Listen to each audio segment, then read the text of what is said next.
you all have already heard about the allegory of the cave, right?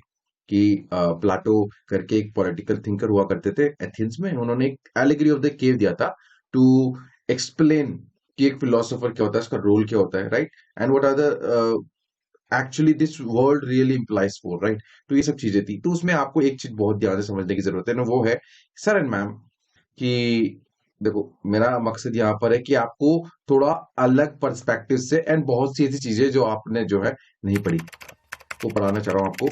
तो yes, देखो, जैसे allegory of the केव का एक example लेकर के पहले सबसे पहले मैं समझाता हूँ कि उसमें एक समझा रखा है कि एक पर्सन है हु नोज द ट्रुथ, और वो बाहर निकल जाता है केव से, है ना? इन डिटेल बाद में करेंगे, इसको पहले सुन लो। तो एक्चुअली अगर वो वापस आएगा, राइट, एज अ फिलोसोफर जाकर के, तो people will kill him, the society will kill, the community will kill him, right? Right, because of the faith, faith burst करने की कोशिश करेंगे वो, बिकॉज जो रियलिटी है वो सच्चाई तो है नहीं, केव ऑफ इल्यूजन ओवरऑल का तो कॉन्सेप्ट है वो। But he understand the concept, why? Because of the Socrates death, है ना? कि डेमोक्रेसी में किस तरीके से अगर कोई पर्सन झूठ बोलता है तो कैसे उसको मौत के घाट उतार दिया जाता है। So he understand that, and he said कि वो फिलोसोफर बाहर तो जाएगा एज अ पर्सन, बट आएगा as a king, and that is why he called the ruler is by the name of the philosopher king, right?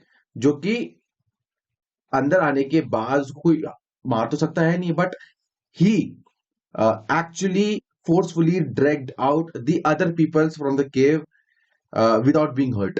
ठीक है? तो philosopher king का रोल क्या था कि बेसिकली जो बाकी के लोग हैं उन्हें केव ऑफ इल्यूजन से बाहर निकाले, बट उसमें उसको जान का खतरा था पहले, but now he is a king and now he has no fear and without being hurt ये अपना काम कर सकता है। ये बात मेरे को कहां से पता चली? ये बात मेरे को पता चली है द रिपब्लिक से, है ना? जो कि प्लाटो की ओन राइटिंग है, उसका सेवेंथ पार्ट है, बेसिकली सेवेंथ बुक है। तो उसमें education system, ideal state, philosophy, ये सब बात, ठीक है? तो इस तरह के कॉन्सेप्ट आपको इस वाले चैप्टर में देखने को मिलेंगे। तो hello learners, welcome back in this brand new lesson. This is the western political thought, UGC NET दिसंबर आने वाला है, उसमें आपको इसमें मदद मिलेगी, ठीक है? पूरा पूरा कोर्स कवर कराने की कोशिश करूंगा यहाँ पे। एंड अदर देन दिस, देखो, एक्सप्लेन तो यहाँ पे कर दूंगा, लेकिन there is one other channel जो कि विशाली मैम के द्वारा इसको रन किया जाता है। तो you can learn the MCQs and the previous year question from there, link in the description है, तो उसको जाकर के एक बार do visit and check it out. Okay, so okay, so क्या बोलते हैं Plato? Courage is knowing what not to fear, ठीक है? तो इस तरीके की ये पर्सनालिटी है। तो देखो, after after after giving a lot of thought, देखो यहाँ पर, देखो, ये बेसिकली देखो, जितने भी मैं आपको यहाँ पे नोट्स बताऊंगा, डॉक्यूमेंट बताऊंगा ना, उन सबके credit goes to there the respective institutions. किसी का क्रेडिट यहाँ पे लेने नहीं चाह रहा हूँ, ठीक है? हाँ, एक्सप्लेन जो है वो मैं अपने पर्सनल नोट से करूंगा, जो कि यहाँ पर पीडीएफ में नहीं, जैसे कि ये है ना? ये डेफिनेटली। उसके अलावा बहुत सारे बात करते हैं, दिस इज द नोट्स, ठीक है? उसके अलावा जो कि मैं आपको पढ़ा ही रहा हूँ, राइट? ये ओनली है, इसके नोट्स हैं। उसके अलावा ये बेसिकली सुब्रा मूर्ति, है ना, सुशीला, उन वाली बुक की नोट्स हैं प्रॉपर। तो अगर आप चाहेंगे तो ये सब अवेलेबल करा दूंगा, लेकिन जो है वो मैं आपको बता रहा हूँ from my own notes and with the help of this slide. So क्यों बता रहा हूँ आपको ये सब? सोच रहे होंगे बिकॉज ऑफ कि मैं चाहता हूँ आपको कि पता चले कि कितना थॉरो रिसर्च लगती है भाई। अ, बड़ी मेहनत लगती है, बड़ा मेहनत का काम है। एंड ऑनेस्टली मैं बहुत थोरो हूँ अपनी प्रोसेस के साथ, बहुत थोरो होकर के काम करता हूँ, ताकि आपको जो है वो निचोड़ दे सको एकदम, छूटे भी ना कुछ। क्वेश्चन आए तो छोड़ेंगे क्यों भाई? क्वेश्चन को छोड़ेंगे क्यों? नेट जीआरएफ निकालना है ना आपको। तो बस बने रहो यार इस वाले कोर्स में, जो आपको नेट जीआरएफ आपका क्लियर करा के मानेंगे आप, ठीक है? सो प्लाटो का इन आउट, लेफ्ट राइट सारा का सारा इसके अंदर जो है हम कवर करा के ही मानेंगे, ठीक है? तो प्लाटो की जो है चिंता आप छोड़ दो। इसके बाद जो नेक्स्ट थिंकर है, आई एम थिंकिंग कि एरिस्टोटल लेकर के आऊं या कन्फ्यूशियस लेकर के आऊं, ठीक है? तो वो सजेशन आप कमेंट्स में दे सकते हैं। So accordingly I will follow. Okay, so time of Plato क्या है, चलो स्टार्ट करते हैं ना।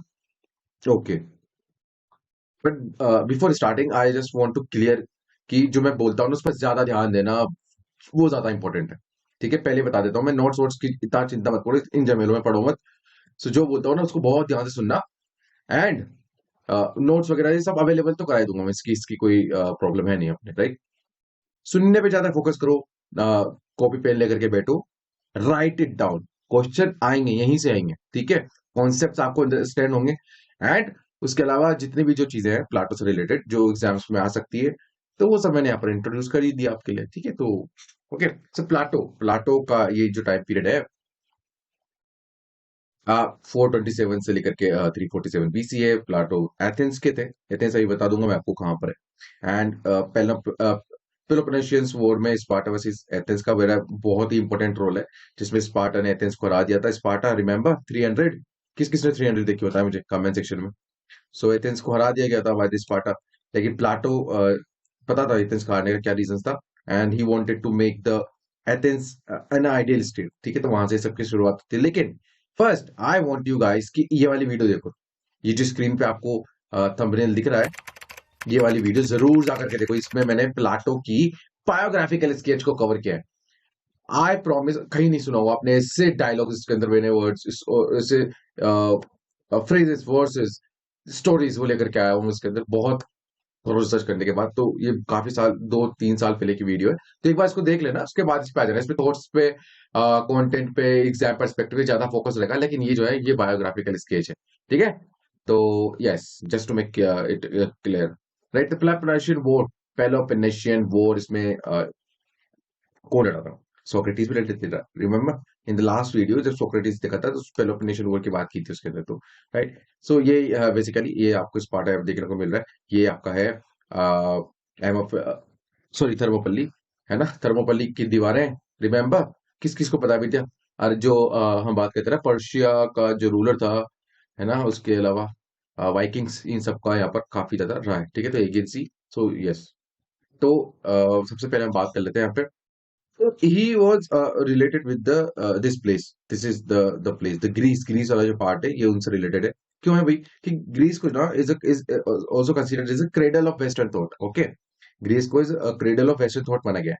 क्यों? क्योंकि वहां पर की जो ज्योग्राफिकल कंडीशंस हैं, कल्चरल इंटरेक्शन है, रिलीजियस फ्रीडम है, तो वहां पे ही इस तरीके के जो लोग हैं वो ज्यादा थॉट्स आपको देखने को मिलता है, बहुत मान। तो जैसे कि मैंने बताया, तो बहुत छोटा सा बायोग्राफिकल स्केच देता हूँ to maintain the continuity, coherence रहेगा। सो बहुत ही वेल्दी फैमिली से थे, एंड पहलवानी करते थे, है ना। बहुत ब्रॉड शोल्डर्स थे, that's why got the name Plato, right. And founder of the academy था ये, तो उसके बारे में बताऊंगा बाद में, एथेंस में। तो ये फर्स्ट इंस्टीट्यूशन था वेस्टर्न वर्ल्ड में लर्निंग के लिए। एंड प्लाटो का जो वर्क है उसमें अपोलॉजी ऑफ द सोक्रेटिस वगैरह ये सब इंक्लूड है, वो सब हमारा दिखने वाले ही सही, है ना। रिपब्लिक के स्टेटमेंट्स द लॉज है। सो हम बात करते हैं कि मेच्योर प्लाटो की जो थिंकिंग थी वो किस तरीके से अलग है यंग प्लाटो से। ये कैटेगरिकली हम अंडरस्टैंड करते हैं वेरियस थिंकर्स को, जैसे मार्क्स को भी किया था, एरिस्टोटल को भी किया था। This is very normal, right, in the science of political philosophy. So he was a student of the Socrates and a teacher of Aristotle. Remember, Aristotle के गुरु थे, एंड स्टूडेंट किसके थे? डेफिनेटली सोक्रेटिस के, right. उनके trial में भी ये काफी ज्यादा हम बात करते हैं उसमें मौजूद। अच्छा, की बहुत ही इंपॉर्टेंट बात बताता हूँ। जब एथेंस युद्ध हरा ना, तो उन्हें बहुत दुख हुआ बेसिकली स्पार्टा से, है ना। तो ये चाहता था कि जो एथेंस की प्रॉब्लम्स है उस तरह को किस तरीके से डील किया जाए। तो एथेंस को सबसे पहले किसने रिकॉग्नाइज किया एज अ टू सिटीज, कि ये कहते हैं कि एथेंस एक सिटी नहीं है, टू सिटीज है। देखो बहुत डीप है, ये बहुत स्पेशल है आपको अंडरस्टैंड करने के लिए। उस टाइम पे इस तरीके की बातें कर रहा है बंदा कि भाई ये जो सिटी है ना वो एक नहीं है, actually this is two cities. Why? How? Because the city is divided between the rich and the poor. Sir ma'am, Plato बोलते हैं कि जो रूलिंग क्लास है वो अपनी लाइफ को बहुत एंजॉय कर रही है प्लेजर में, लेकिन दूसरी तरफ भी जो ऑर्डिनरी पीपल है वो बहुत ही डिप्राइव है इस तरह की गुड लाइफ से, ऐशो आराम से। सो इसने इस स्टेट ऑफ अफेयर्स को करप्शन का नाम दिया, मटेरियलिस्टिक जो फॉर्म ऑफ लाइफ है उस तरीके। तो कॉन्सेप्ट ऑफ करप्शन बिल्कुल देखेंगे कि मतलब आने वाले टॉपिक्स में देखेंगे बिल्कुल कॉन्सेप्ट ऑफ करप्शन क्या था, राइट। सबसे पहले देख लेते हैं कि प्लाटो की फिलोसफी की इंपॉर्टेंस क्या है। तो definitely epistemology, metaphysics, ethics, aesthetics, इस सब एरियाज में इन्होंने काम किया, बायोलॉजी में भी किया डेफिनेटली, है ना। And he was a prototypical typical political philosopher थे, जिनके आइडिया बहुत लंबे टाइम तक और सब्सिक्वेंट पॉलिटिकल थ्योरीज में इम्पैक्ट करते थे, है ना। सबसे बड़ा इम्पैक्ट एरिस्टोटल का। सो नेक्स्ट बात करते हैं एकेडमी, जो कि 385 बीसी में ये लेकर के आए थे, and become a model of the other school, जो कि इन द लेटर फेज में बने यूरोपियन यूनिवर्सिटीज को लेकर के जब हम बात करते हैं use of dialectics. What is a dialectic? In the last lesson in Socrates में हमने पढ़ा था डायलेक्टिक्स के बारे में, where this is a learning process through dialogues, right? बैठ के बातें चीतें करेंगे, उसमें आपको ये देखने को मिलेगा। ठीक है, तो ये एक स्टेटमेंट है प्लाटो का, ये कहता है कि excellence is not a gift but a skill. ठीक है, that takes practice. We do not act rightly because we are excellent, in fact we achieve excellence by acting rightly. Very very intelligent statement, very wise statement, कि भाई जो है वो आपको skill सीखना पड़ेगा, एक्सीलेंस गिफ्ट नहीं है। ठीक है, तो चीजों को एक्सीलेंस के साथ अपने आप नहीं हो जाती ना वो, आपको एक्सीलेंस अचीव करने के लिए उस पर एक्ट करेक्टली करना पड़ेगा, राइटली करना पड़ेगा ना, करेक्ट मैनर। तो प्लाटो की लाइफ और इन्फ्लुएंसेस देख लेते हैं, वेरी वेरी इंपॉर्टेंट है। तो सबसे पहले तो डेफिनेटली फैमिली, कि प्लाटो जो है one of the wealthiest and the most politically active family से आते हैं एथेंस की। इनके फादर जो थे वो कॉर्डरस, जो कि one of the early Kings of Athens, इसके बारे में मैंने बताया उस वाले बायोग्राफिकल स्केच में, बहुत ध्यान से जाकर के देखना। नेक्स्ट बात करते हैं कि सोक्रेटिस, डेफिनेटली सोक्रेटिस की जो थ्योरी ऑफ नॉलेज है, जो कि बहुत क्रिटिसाइज, उसमें क्रिटिसाइज किया जाता है सोफिस्ट वे ऑफ एजुकेशन को, है ना। उनका फोकस होता है जो get the power in material benefit, ये सब सोफिस्ट के बारे में लास्ट सेशन में देखा था, सोक्रेटिस में जाकर के देख लेना। ठीक है, तो सोफिस्ट आर बेसिकली, राइट। तो सोर्स ऑफ नॉलेज बेसिकली बहुत ही फॉल थी सोफिस्ट की डेफिनेशंस में, है ना। सो ट्रू नॉलेज का जो आइडिया था प्लाटो का, वो इन्फ्लुएंस था सोक्रेटिस से, है ना। कि ट्रू ट्रू नॉलेज जो है वो देखो, इसलिए मैं कहता हूँ ना, मेरे वर्ड्स पे ज्यादा ध्यान देना, है ना। You can make the notes also. So वो कहते हैं कि नॉलेज जो है वो it needs to be enlighten, right. अपनी सोल को इनलाइटन कर देने वाली का सोर्स है बेसिकली नॉलेज, नॉलेज और एजुकेशन। तो अब सोल जो वो है किसे इनलाइटन होगी, वो होगी through the process of dialectics, and dialectics is the method जो कि आप एजुकेशन नॉलेज से गेन कर सकते हो। तो according to the basically Socrates की, उसमें लॉजिकल आर्गुमेंट्स किए जाते थे ना, राइट। तो क्रिस्टलाइज कर देते थे वो बिलीव्स को, ट्रू नॉलेज है। सोक्रेटिस की नॉलेज इज वर्च्यू की जो आइडिया है, उससे काफी इन्फ्लुएंस होते प्लाटो। ठीक, okay, so it was the Socrates who in Cicero's world called down the philosophy from the skies. Okay, and one of the statement by the Karl Popper कहता है कि uh, जो basically पूरी western philosophy है वो foot note है Plato की। यानी कि uh, अगर आपको वेस्टर्न फिलोसफी पढ़नी है, वेस्टर्न पॉलिटिकल तो पढ़ने, सो या तो आप प्लाटो के अगेंस्ट रहेंगे या प्लाटो के साइड में रहेंगे, यानी कि there is no escaping Plato. ठीक है, तो इतना ये कद है बेसिकली प्लाटो का। प्लाटो ने बेसिकली दी जो idea the knowledge is virtue का जो प्रिंसिपल था, उसको अपने क्रिएशन ऑफ आइडियल स्टेट में कि उसके कॉन्टेक्स्ट में इस्तेमाल किया, उन्होंने बताया, राइट। दोनों ही प्लाटो और एरिस्टोटल दोनों ही जो थे वो डेमोक्रेसी से बेसिकली पसंद, डेमोक्रेसी के तो खिलाफ थे, क्रिटिक थे। एंड डेमोक्रेसी को उन्होंने rule of many ignorant poor बताया, rule of many ignorant poor, जहां पर कि जो रूलर होता है वो एक लोटरी सिस्टम के तौर पर होता है। ठीक है, तो इस तरह से उस टाइम पे ये थिंकिंग थी। ठीक है, इनकी।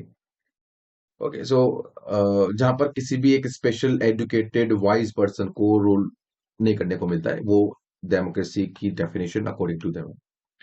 एकेडमी की बात करें तो डेफिनेटली एकेडमी है provide a base for succeeding generation of the Platonic जो फिलोसोफर्स हुए थे हेलेनिस्टिक वर्ल्ड में, है ना। सेकंड इन्फ्लुएंस हुआ जो कि बहुत मेजर इन्फ्लुएंस था, वो था हेराक्लिटस का। Very very intelligent people, one of the most important person है वेस्टर्न वर्ल्ड का, हेराक्लिटस। ठीक है, तो हेराक्लिटस जो थे वो जस्ट जस्ट सो सो हेराक्लिटस देखो, ओवरऑल क्या कहते थे, नोट्स वोट्स तो ठीक है, मेरी बात सुनो बहुत ध्यान से, क्या काम आएगा वो है इंपॉर्टेंट। तो हेराक्लिटस कहते थे कि ओनली बॉडी डाइट, सिर्फ बॉडी मरती है, सोल नहीं मरती है, सोल हमेशा अलाइव रहती है। सी, तो सोल क्या करती है, अपनी फॉर्म चेंज करती है ओनली, एक जगह से दूसरी जगह अपनी फॉर्म चेंज करती है। एंड और जो चेंज है वो होगा ना, वो लॉ ऑफ द यूनिवर्स है, राइट। सोल इमोर्टल है, चेंज यूनिवर्सल प्रिंसिपल है, लॉ ऑफ द यूनिवर्स, यानी कि चेंज होगा ही होगा। ये कहना था क्रेटल हेराक्लिटस। ठीक, तो प्लाटो का जो मटेरियल वर्ल्ड को लेकर के उनका जो सेंसिबल वर्ल्ड का कंसेप्शन है कि वो सीजलेसली चेंजिंग, यानी कि कंप्लीटली हमेशा चेंज होता रहता है। ठीक है, सो वो हेराक्लिटस से है। तो ये देखो डायोजेनिस की पे बात की है, एरिस्टोटल और डायोजेनिस मानते थे कि प्लाटो का है इसमें इम्पैक्ट। तो बहुत जबरदस्त पर्सनालिटी भाई डाइजेंस, आपके बारे कहीं बताऊंगा इनके बारे में, अपने सिलेबस में नहीं है लेकिन कभी इसे बता दूंगा, है ना, डाइजेंस के बारे में। इनका ट्रायल सुनना जबरदस्त है भाई, इनके आर्ग्यूमेंट्स ब्रिलियंट। ठीक है, तो कभी सुनाऊंगा डाइजेंस के बारे में, इनकी क्या बातें ये कर देते। इन्फ्लुएंस ऑन प्लाटो में नेक्स्ट देखते हैं परमानाइट्स एंड जीनो। देखो भाई उस टाइम पे काफी लोग थे, तो परमानाइट्स को आप इस तरीके से देखो, ही इज एंटी हेराक्लेटिस। ठीक है, हेराक्लेटिस के बारे में देखा तो बिल्कुल एंटी है उनके। तो परमानाइट्स क्या बोलते हैं, ये कहते हैं कि चेंज, ठीक है मान लें change is the law of the universe, but at the same time permanence भी लॉ ऑफ द यूनिवर्स है, परमानेंस। ठीक है, that's why is called as the father of metaphysics. ठीक है, रिलेटिविटी इन चीज के बारे में जब बात करते हैं। सो डिडक्टिव रिसर्च की बात करते हैं, डिडक्टिव रिसर्च में इनका नाम आता है, राइट। So he criticize definitely Heraclitus, and ये कहते हैं कि there is no change ever exist, only sense exist, only sense की फॉर्म में कभी चेंज नहीं होता है, सिर्फ और सिर्फ सेंस में चेंज होता है, सेंस बदल जाती है कहने की। ठीक है, तो हेराक्लिटस के बारे में तो कहते थे कि बहुत ही जो है वो मिसकंसेप्चुअल फैला रहा है, मिसकंसेप्चुअल थिंग्स हैं इनके फैक्ट्स में। ठीक है, ओके। जहां तक बात करें जीनो की, तो इनके काफी सारे डायलॉग्स में भी जीनो का रोल यहाँ पर देखने को आपको मिलता है ना। सो या उसके अलावा पाइथागोरस, उसका भी इनका काफी इम्पैक्ट रहा हियर। ओके, सो पाइथागोरस की बात ऐसी है ना कि मैथमेटिशियन तो बहुत बड़े, है ना, पाइथागोरस बहुत बड़े मैथमेटिशियंस रहे। पाइथागोरस थोड़ा आज भी पढ़ते हो आप थ्योरम। ठीक है, प्लाटो की जो थ्योरी ऑफ सोल है वो पाइथागोरस के वर्क से इन्फ्लुएंस है काफी ज्यादा। एंड इसी के बेसिस पे प्लाटो ने दो वर्ल्ड सजेस्ट किए थे, वर्ल्ड ऑफ गॉड, एंड जो दूसरा था वो था वर्ल्ड ऑफ ह्यूमन बींग्स। ठीक है, रिमेंबर दिस। सो जो कि है बेसिकली मटेरियल वर्ल्ड, इसको प्लाटोनिक वर्ल्ड भी बोला जाता है। ठीक है, कोड ऑफ वर्ल्ड को, right. So it is not a world of permanency, जो कि ये वाला है द ह्यूमन वर्ल्ड, जो है ह्यूमन बींग का जो वर्ल्ड है, मटीरियलिस्ट वर्ल्ड, ये कंटिन्यूअसली चेंज होता है, but there is a world जो कि प्लाटोनिक वर्ल्ड है, वर्ल्ड ऑफ गॉड, जो कि बेसिकली क्या है, परमानेंट है, नेवर चेंजिंग है। अगर वहां पर कुछ सेब उगता है तो वो हमेशा वैसा ही रहेगा। परफेक्ट, अगर परफेक्टनेस की कोई डेफिनेशन है तो वो प्लाटोनिक वर्ल्ड है, remember this. So idea of universe के बारे में मैंने बताया, प्लाटोस की थ्योरी ऑफ सोल से इन्फ्लुएंस है काफी ज्यादा। देखो मैं बोल रहा हूँ ना, बहुत इंपॉर्टेंट है, बहुत डीप रिसर्च, काफी टाइम तक पढ़ने के बाद, इसलिए इतने टाइम के बाद लेक्चर आ रहा है आपके। ठीक है, एक एक लेक्चर में काफी टाइम लगता है, तो सुनो ज्यादा, है ना, ये सब अवेलेबल करा दूंगा, कोई दिक्कत नहीं है। जो मैं बोल रहा हूँ सब आपको नोट्स में मिलेंगे, 110% मिलेंगे। ठीक है, ओके, और जो नोट्स में नहीं है ना वो भी आपको सुनने को समझने को मिलेगा यहाँ पे। ओके, बाकी सोक्रेटिस का इन्फ्लुएंस था इसी, है ना।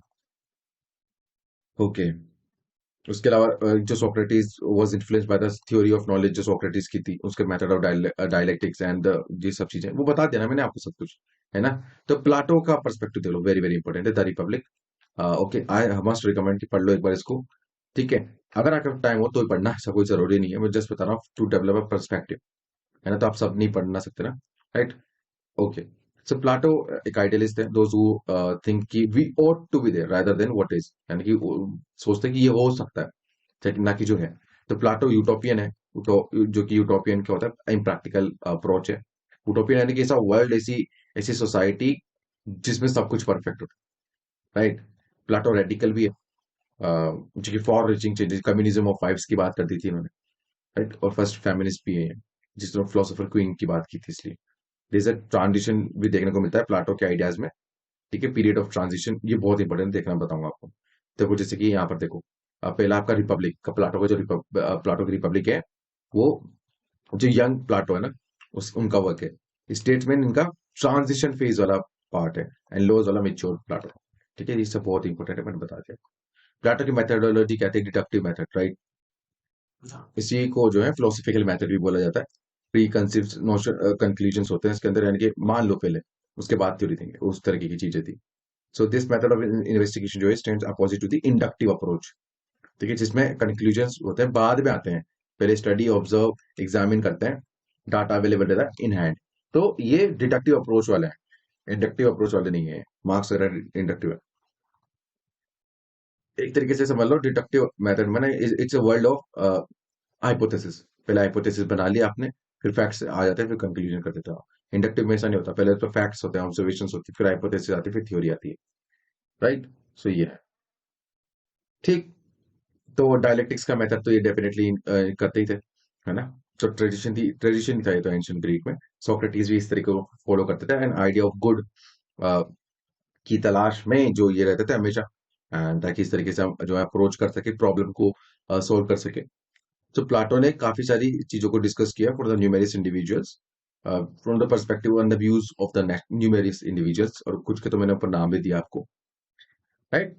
तो किस तरीके से अल्टीमेटली कंक्लूजन पे पहुंचा जाए, ठीक है। तो वो इस तरीके से इनके एजुकेशन के सिस्टम में, थ्योरी ऑफ जस्टिस में, थ्योरी ऑफ स्टेट्स में, इस सब में आपको ये वाली मैथोडोलॉजी देखने को मिलेगी, यानी कि ऑप्शंस रहेंगे इसके अंदर कि हाँ भाई ये हो सकता है, डेमोक्रेसी हो सकती है, ओलिगार्की हो सकती है, डिक्टेटरशिप हो, लेकिन सब में कमी भी है, कुछ में कुछ फायदे भी हैं, लेकिन बाद में बोल भी देते हैं कि डेमोक्रेसी मोस्ट पॉसिबल है, ये सब चीजें तो वो बता दूंगा आगे। एनालिटिकल मेथड भी है ना, डिवाइड करते थे फिनोमिना को इनटू पॉसिबल पार्ट्स, ठीक है, मैंने बताया ना आपको ये सब की डेमोक्रेसी के बारे में बुरी बात भी है, पसंद नहीं करते थे लेकिन, राइट, लेकिन फिर भी एक्सेप्ट करते थे उनको कि क्या मोस्ट पॉसिबल है। तो उन्होंने फिर पॉलिटी का आइडिया दिया था कि पॉलिटी जो है वो मोस्ट नियर टू द आपके डेमोक्रेसी है, but it is not totally like a democracy. So अलग चीज थी, फिलोसफर किंग वगैरह ये सब इसके तरह के। So he found this elements in body politics as well, and appetite जो थी in producing spirits in the soldiers class and reason in the ruling class, ये इनका जो मिथ ऑफ द मेटल था, मिथ ऑफ द मेटल, जिसमें ये बात करते हैं, ठीक है। और जैसे कि हम बात करते हैं constituent of the ideal states क्या हो सकते हैं, ठीक है। तो प्रोड्यूसर्स हैं, सोल्जर्स हैं और रूलर्स हैं, ठीक है। तो उसमें वर्च्यूज इन्होंने उनको बेसिकली दिए थे, कौन से वर्च्यूज डोमिनेट करेंगे, जैसे रूलर्स में रीजन करेगा, सोल्जर्स में करेज करेगा, इनमें टेम्परेंस करेगा, टेम्परेंस, ठीक है, प्रोड्यूसर्स में, प्रोड्यूसर क्लास में, ओके। बात करते हैं तो इसकी इनकी जो टीलियोलॉजिकल मेथड था, जो कि था ऑब्जेक्ट विद एन ऑब्जेक्टिव, ये टीलियोलॉजी होती है ना। जो थ्योरी ऑफ फॉर्म थी प्लाटो की, ये टीलियोलॉजिकल अप्रोच में आप इसमें टीलियोलॉजिकल अप्रोच आपको देखने को मिलेगी, राइट। लाइक इसमें होता है form is the best best of what we see the realities can attain, ठीक है। इसमें होता था कि देखो अब ये समझा दूंगा मैं आगे इन ग्रेट डिटेल, तो इसको अभी यहाँ पे छोड़ दो, ठीक है। नेक्स्ट है आपकी एनालॉजी मेथड, जिसमें एनालॉजी देखो, लेटेस्ट वाले बताओ मुझे एनालॉजी का रियल मतलब क्या है, ठीक है, बताना मुझे ना। सो या तो जिसमें एलिगरी ऑफ द केव्स है, इसमें बात करते हैं कि speaks of ignorance of humanity trapped in the conventional ethics formed by the society, इसके बारे में इसको क्रिटिसाइज करके बताया। देखो बता देता हूँ मैं क्या है ये आपकी एक केव है, ठीक है, ये आपकी एक केव है, एंड केव रिप्रेजेंट करती है आपके विजिबल वर्ल्ड, ठीक है। केव रिप्रेजेंट कर रही है विजिबल वर्ल्ड, बहुत ध्यान समझना है कि हम बात करें एलिगरी ऑफ द केव की, ये इस एनालॉजी की, ठीक है। तो ये केव रिप्रेजेंट कर रही है आपके विजिबल वर्ल्ड को, राइट। केव की दीवारें जो है, केव में ये जो यहाँ पे आपको देखने को मिलेंगे पेटे हैं, ये बेसिकली आपके आपको रिप्रेजेंट कर रहे हैं, the people live in the cave, the people live in the society in the world, ठीक है, ये इसको रिप्रेजेंट कर रहे हैं। बात करते हैं ये जो आपको मिथ मेकर्स दिख रहे हैं पीछे, ये मिथ मेकर्स जो है एंड स्टोरी टेलर्स जो है, ये वो रिप्रेजेंट कर रहे हैं, and the person who got out from the cave is the philosopher. अब देखो नेक्स्ट क्या है ये, तो देखो क्या होता है, देखो ये जो बेसिकली केव है ना, ये रिप्रेजेंट करती है वर्ल्ड ऑफ द इल्यूजन को, वर्ल्ड ऑफ इल्यूजन को। इसमें वर्ल्ड हमारे ओपिनियन, हमारे बिलीफ सिस्टम, अपने कंफर्ट जोन्स, है ना, उसमें से निकलना कितना डिफिकल्ट है। तभी तो इतना जबरदस्त तरीके से लोगों का फेथ है इन दिस लाइफ कि वो बिलीव ही नहीं करेंगे अगर कोई उनसे कुछ आकर के आज कोई बात बोल देते। तो फिलोसोफर का रूल यही रहा है, फिलोसोफर का रोल यही है, हिस्ट्री यही रहा है कि फिलोसोफर्स ऐसी बातें बोलते हैं जो कि आम लोग को हजम ही नहीं होती है। तभी तो फिलोसोफर किंग का आइडिया, सोचो उस टाइम पे उस बंदे ने, प्लाटो ने इस तरीके की चीजें सोची, है ना। तो एक मेन फोर्सफुली ड्रैग आउट कर दिया जाता है, यानी कि वो हो जाता है बेसिकली, किसी ना किसी करके निकल जाता है। सो मतलब वो बंदा खुद नहीं समझ पाता, उस बंदे को खुद समझ में नहीं आता क्या है, वो ऊपर आएगा, ऊपर दिखते कहाँ से चल नहीं पाएगा, है ना, खड़ा नहीं हो पाएगा। उसने उजाला रोशनी पहली बार देखा होगा, ठीक है, पीछे मुड़ के दिखता है तो उसको पता चलता है कि किस तरीके से ये जो पपेट्स हैं, है ना, वो नचाए जा रहे हैं, ये वर्ल्ड ये पूरा इल्यूजन है, वो रोशनी है, वो ही ओरिजिनल नहीं। तो इस तरीके से तो अपनी आंखों को एडजस्ट करने में, उनका कस्टम होने में ही इतना टाइम लगेगा, प्रोसेस ले लेगा। तो लेकिन एक टाइम ऐसा आएगा जहां ये true shapes of the objects को देख सकेंगे, the perfect version of the objects को ये देख पाएगा, the reality of the world को ये देख पाएंगे, out of this illusion, the world of illusion. तो अब इसको सच्चाई, इसको जो है वो मालूम अब पड़ जाएगी, ठीक है। अब ये जो बेसिकली बंदा है ना, ये अब बहुत क्लियरली चीजों को देख सकता है, because he is out of this basically the cave, बाहर है इस केव से, वर्ल्ड ऑफ रिलीजन से। सो अब ये बेसिकली इंटेलिजेबल वर्ल्ड पे ये बेसिकली चढ़ चुके हैं, एंड फॉर्म्स को ये अब अंडरस्टैंड करने में कैपेबल है। तो ये फिलोसोफर है, क्या है, फिलोसोफर है। ऑन दी अदर हैंड, अब प्रोसेस क्या रही इस केव की, वो क्या रिप्रेजेंट कर रही है, ये रिप्रेजेंट कर रही है, represent the process of education. ऐसा तो है नहीं भाई, एलिगोरी है ओवरऑल, एंड राइट, एनालॉजी है। तो ऐसा तो है नहीं ना कि अपन केव में रियलिटी में तो समझाने के लिए बताते हैं। सॉरी। तो education is the whole process, जो उसका निकलना है ना, रियल वर्ल्ड को देखना out of this illusions case, है ना, की पॉपेट्स हैं सब, ये वर्ल्ड, ये प्रोसेस ऑफ एजुकेशन को रिप्रेजेंट कर रही है। And process of education complete करने के बाद जो बंदा निकलता है वो फिलोसोफर होता है, ठीक है, because he knows actually what is happening all around us, क्या सच्चाई क्या इल्यूजन। सो एज एक्सपेक्टेड ये बंदा वापस आता है ना। तो in in the world of the cave, in the world of the illusion, है ना। तो एक बता, एक कोशिश करता है, ये जो केव मैन्स है, हाँ, अपन अपन जो लोग हैं, नॉर्मल ह्यूमन बींग्स है, फेलोज हैं, इनको बताने की कोशिश करता है the reality of what is outside the cave, right, the this is not the real world, this is the illusions, ये सब चीजें। तो कोई बिलीव नहीं करेगा उनका, डेफिनेटली कोई नहीं बिलीव करेगा ना।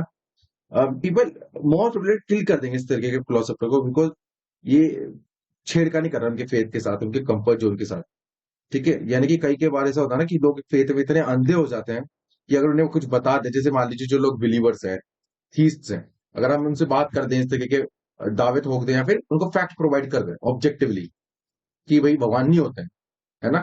तो इस तरीके में फेथ वाला पर्सन ना, जिसको एब्सोल्यूट डीप फेथ रहेगा, वो नहीं मानेगा इस तरह की चीजों को, वो आप ही से ही बेसिकली आर्ग्यू करने लगेगा, एंड मोस्ट प्रोबेबली झगड़ा बड़ा हो जाए, राइट। सो वो जो रिलीजियस कॉन्फ्लिक्ट होते हैं, कम्युनल कॉन्फ्लिक्ट होते हैं, राइट्स होते हैं, क्यों होते हैं, राइट, कि एक पर्सन को बिलीव करते हैं, एक दूसरे पर्सन जो आर्ग्यू करते हैं अगेंस्ट दी पर्टिकुलर फेथ। तो faith is a very strong feeling basically.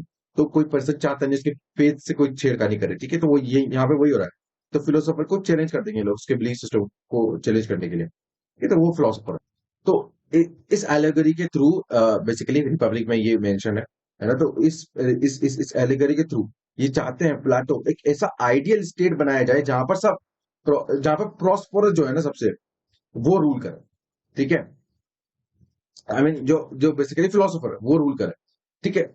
And he want to laying down a framework, जिस जिस एजुकेशनल सिस्टम, जो थोरो एजुकेशनल सिस्टम इसने बनाया है प्लाटो ने, ताकि ऐसे फिलोसोफर किंग्स, ऐसे फिलोसोफर क्वींस यहाँ से प्रोड्यूस कर सके यहाँ पर, ठीक है। तो प्लाटो के रिपब्लिक में बहुत थोरो एंड बहुत ही कॉम्प्रिहेंसिव एजुकेशन सिस्टम भी हमको यहाँ पे देखने को मिला। सो अब हम स्टार्ट करेंगे प्लाटो की बेसिकली थॉट्स को, ठीक है। तो उनकी theory of ideas, theory of philosopher king, theory of justice, soul, theory of education, क्या प्लाटो फैसिस्ट थे क्या, theory of communism, right, and Plato क्या फर्स्ट फेमिनिस्ट है। तो ये सब हम इसके अंदर डील कर लेंगे, कुछ भी नहीं छोड़ेंगे, मैंने कहा ना, धागा खोल देंगे भाई, धागा खोल देंगे, कुछ भी नहीं छोड़ेंगे। ए से लेकर के जेड तक बताने वाला हूं आपको, इसलिए थोड़ा सा लंबा ये लेक्चर बनेगा, ठीक है, इसकी लेंथ थोड़ी ज्यादा रहेगी। अच्छा, देखो, he was the first person, हम थ्योरी ऑफ आइडियाज देख रहे हैं सबसे पहले, ओके। थ्योरी ऑफ आइडियाज, देखो, he was the first person जिसने थ्योरी ऑफ आइडियाज दी थी, कि आइडियाज जो होते हैं वो एक्चुअली में अल्टीमेट रियलिटी होते हैं, ठीक है। मेरे वर्ड्स पे ध्यान ध्यान दीजिए, स्लाइड्स वगैरह जो है आपको देखने को मिलेगी, सब इसमें जो लिखा है वही बोल रहा हूँ, ठीक है। आइडियाज जो होते हैं वो बिलोंग करते हैं to the world of permanence, ठीक है, एक वर्ल्ड है वो परमानेंट, वहां पर ये बिलोंग करते हैं। He makes a difference, he makes basically difference between the ideas in the material world, ठीक है। आइडियाज अलग होते हैं, मटीरियल वर्ल्ड अलग होता है भाई, ठीक है। ही कॉल्स कि जो मटीरियल वर्ल्ड है वो शेडो ऑफ द आइडियाज है, यानी कि ये जो मटीरियल वर्ल्ड है, ये शेडो है किसकी, आइडियाज की, ठीक है। And he developed this theory of ideas, किस पे बेसिस है ये, मैंने भी बताया आपको, बेसिकली सोक्रेटिस की द थ्योरी ऑफ नॉलेज पर, ठीक है। अच्छा, उनकी इस तरीके की थ्योरीज को लेकर के, जो थ्योरीज आइडियाज हैं, दैट्स व्हाई ही, बिकॉज इसीलिए उनको basically father of school of idealism बोलते हैं, ठीक है। पॉलिटिकल फिलोसफी का जो स्कूल ऑफ आइडियलिज्म है उसको फादर बोला जाता है, राइट, इसीलिए बोला जाता है। अच्छा, बहुत ध्यान सुनो, आइडियाज के बारे में क्या कहते हैं, ये कहते हैं कि जो आइडियाज है ना वो सब्सटेंसेज हैं, what ideas are the substances, ideas are the substances. अब सब्सटेंस क्या होता है? अब बेसिकली सब्सटेंस अपने आप ही में बेसिकली एक प्रोडक्ट मान सकते हो, फाइनल प्रोडक्ट है, इसको किसी और की एग्जिस्टेंस की जरूरत नहीं होती है। यानी कि अगर कुछ नहीं होता तो सब्सटेंस होता, सब्सटेंस ही सबसे पहले, सब्सटेंस ही बेसिकली जो रियलिटी में आपको अदर जो थिंग्स देखने को मिलती है उसको उसके अगेंस्ट भी जाकर के ये आपको अपना सेल्फ एग्जिस्टेंस प्रोवाइड करता है। ठीक है, so this is the substance, right. अब दूसरी बात बोलते हैं कि जो आइडियाज है are the universal, ideas are the universal.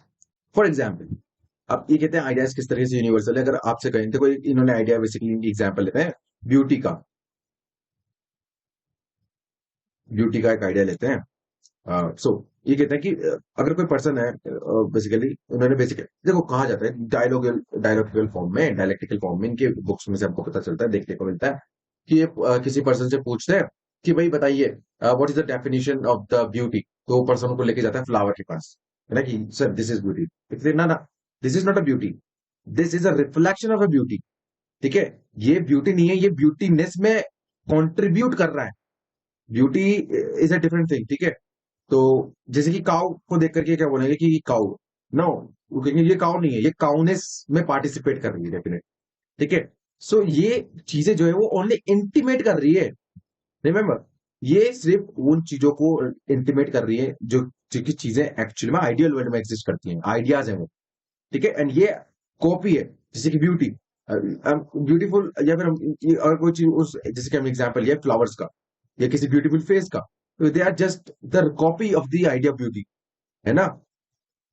Okay, जैसे कि ब्यूटीफुल फ्लावर हुआ, ब्यूटीफुल बर्ड हुआ, तो ये these are only the form, not the real beauty.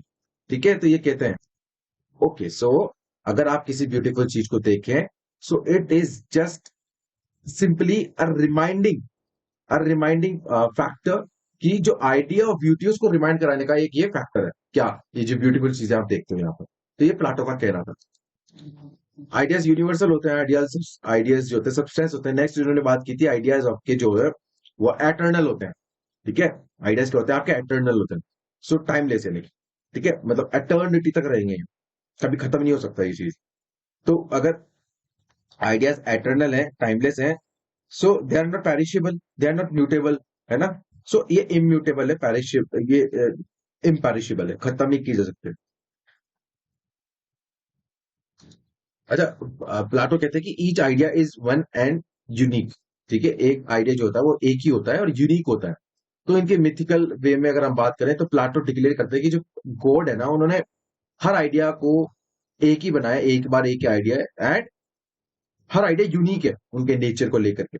So of course जो द आइडिया ऑफ ब्यूटी है वो एक ही होगा, बट जो इंटीमेशन होगा, जो कॉपी होगी इसकी, वो बहुत ज्यादा होगी। ठीक है, तो बहुत सी ब्यूटीफुल थिंग आप देखोगे तो वो एक्चुअली में ब्यूटी नहीं है, वो जस्ट इंटीमेशन ऑफ ब्यूटी है। Remember, okay. ठीक है, तो वही सब यहाँ पर देखने को आपको मिलेगा थ्योरीज ऑफ द आइडियाज में। ठीक है, बाद में बात करते हैं द मिथ ऑफ द केव की। ठीक है, वो मैंने आपको ऊपर एक्सप्लेन कर ही दिया है, कि जो इसमें मेन इन चेन वो किसको बेसिकली सिंबलाइज कर रहा है, आपके कंजेक्चर को, है ना। एंड अब हम बात करते हैं जो पर्सन उसने जिसने अपने आप को अनबाउंड कर लिया, ये इसको हम बात करते हैं बिलीव, है ना, रीजनिंग। ठीक है, एंड जो पूरी तरीके से लिबरेट हो चुके हैं बंदे, उनको अंडरस्टैंडिंग। ठीक है, तो ये सब बातें हम यहाँ पर देखने को। अच्छा, बात करते हैं दी जो असेंशियल कैरेक्टरिस्टिक्स है प्लाटो की थ्योरी ऑफ फॉर्म की। देखो थ्योरी ऑफ फॉर्म क्या है? थ्योरी ऑफ फॉर्म बेसिकली ये एम्फेसिस करती है कि जो डीप थिंकिंग है ना, आइडियल फॉर्म पे। आइडियल फॉर्म क्या हो सकती है किसी चीज की? एक एप्पल को ले लो आप, एक एप्पल को ले लो भाई, है ना, कि एक एप्पल है या कोई भी फ्रूट है, तो इसकी एक आइडियल फॉर्म क्या हो सकती है? ठीक है, इसका शेप कैसा होगा, इसका टेस्ट कैसा होगा, इसका कलर कैसा होगा, इसका स्कोप, इसका बेसिकली मोटिव क्या है ना। और फिर अगर ठीक है, तो इस तरह की चीजें हम देखने को मिलती है, तो फॉर्म में आते हैं ये सब चीजें। तो परफेक्ट एप्पल कहाँ पर होगा? तो प्लेटोनिक वर्ल्ड में होता है। तो it's a theory of forms, Plato की। तो ये जो थ्योरी ऑफ फॉर्म है वो बेसिकली एक आंसर है कि जो फंडामेंटल क्वेश्चन ऑफ मेटाफिजिक्स होता है ना, कि what is the ultimate reality of the universe and the life. ठीक है, मेटाफिजिक्स, मेटाफिजिक्स क्या है? जहां पर फिजिक्स खत्म होती है वहां से मेटाफिजिक्स शुरू होती है। Okay, so physics is the study of observable, and this is restricted to the what we actually have our about the universe, ठीक है। मेटाफिजिक्स क्या होती है? ये फिलोसॉफिकल स्टडी होती है जहां पर फिजिक्स के रूल काम नहीं करते हैं, ठीक है। तो ये है, ठीक। तो देखो यहाँ पे इसको समझो, ये कहते हैं कि देर इज अ वर्ल्ड, जिसको हम बोलते हैं वर्ल्ड ऑफ फॉर्म्स, इसको माइंड का नाम दिया गया था, यहाँ पर माइंड का नाम यहाँ पर दिया गया था। एंड तो एक होता है वर्ल्ड ऑफ मैटर, ठीक है, वर्ल्ड ऑफ मैटर, जिसको बॉडी का नाम दिया गया है यहाँ पर, ठीक है। तो ये दो तरीके के वर्ल्ड है, ये थ्योरी ऑफ फॉर्म में आपको याद रखने की जरूरत है, ठीक है। दो तरीके के वर्ल्ड यहाँ पे बताए गए अकॉर्डिंग टू द प्लाटो, ठीक है। कि बेसिकली जो वर्ल्ड है ना, इन द सेंस परसेप्शन में देर इज अ ट्रांसेंडेंट, यानी कि उत्कृष्ट वर्ल्ड, ये आपको the Platonic world mind, right. So he met की एसेंस ऑफ परपेचुअल ऑब्जेक्ट जो होंगे, ये इनविजिबल है, इटर्नल है, हायर है, और ये जो है वो लोअर है, लोअर है, फाइनाइट है, और बेसिकली विजिबल है।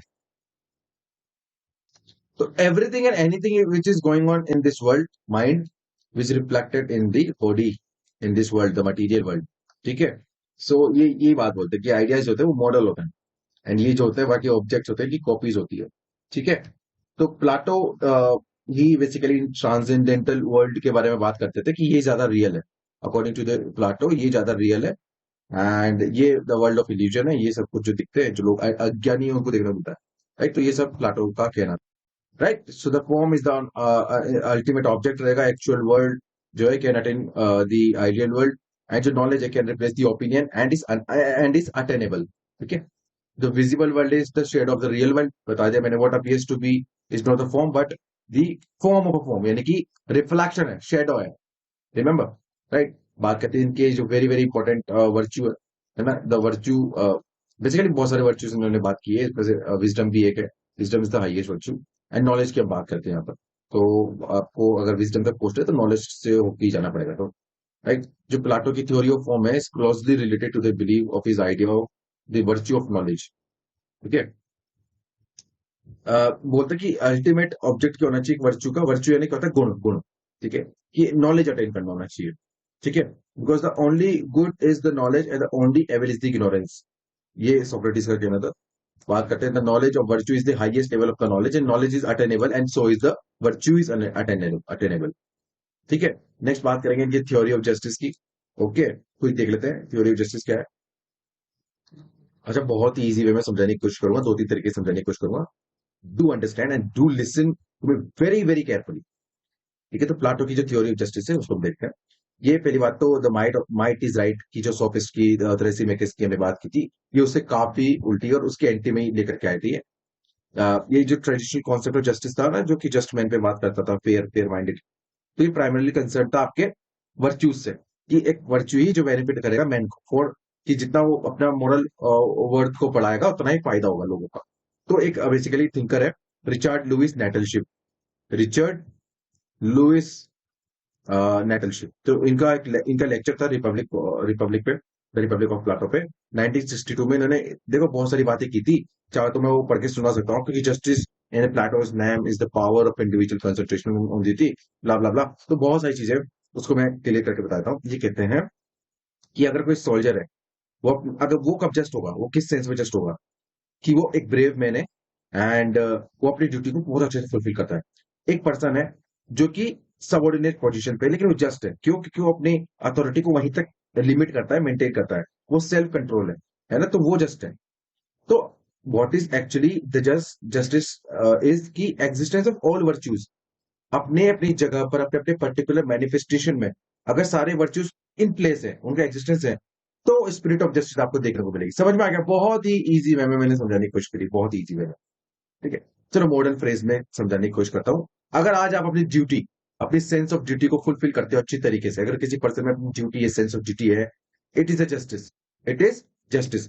तो प्लाटो ने 4 कार्डिनल वर्च्यूज दिए थे यहाँ पर, अगर हम बात करें तो जो पहले 3 वर्च्यूज हैं इसमें, वो बेनिफिट करेंगे virtues of each social class, लेकिन जो लास्ट वर्च्यू है विच इज आपका जस्टिस, विच इज आपका जस्टिस, ये बेनिफिट करेगा for the virtue of the social order, ठीक है। सोशल ऑर्डर को बांध के कौन रखेगा? जस्टिस, ठीक है। Is one of the cardinal virtues of the Plato. So what are this 4 cardinal virtues? पहला तो आपका विजडम है, जो कि आपके हायर क्लास फिलोसोफर्स, जिनका डोमिनेंट रेट होगा नॉलेज, ठीक है, वो। Second courage, second cardinal virtue है आपके करेज, करेज जो कि सोल्जर्स का मेजर वर्च्यू है। थर्ड है आपका टेम्परेंस, टेम्परेंस जैसे कि एपेटाइट बोल लो, ठीक है। तो ये भी ये बेसिकली ट्रेडर्स का जो बाकी लोग हैं उनका रहना चाहिए क्या वर्च्यू डेफिनेटली। एंड लास्ट है आपका जस्टिस, ठीक है राइट। तो यस डेफिनेटली इस तरह की बातें वो करते थे। तो कहते थे प्लाटो कहते हैं wonder is the feeling of the philosopher and the philosophy begins in wonder, ठीक है। तो ये इनका कहना था, ये बताते हैं फिलोसोफर का कद क्या रहता है, फिलोसोफर होते क्या है।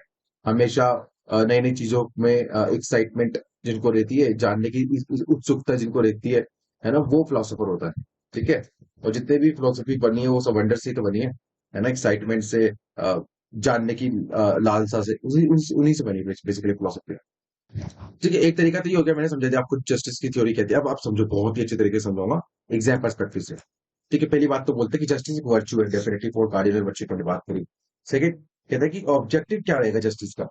Objective of the justice is कि किसी को हार्म ना करे भाई, हम किसी का हार्म ना हो, किसी का बुरा ना हो।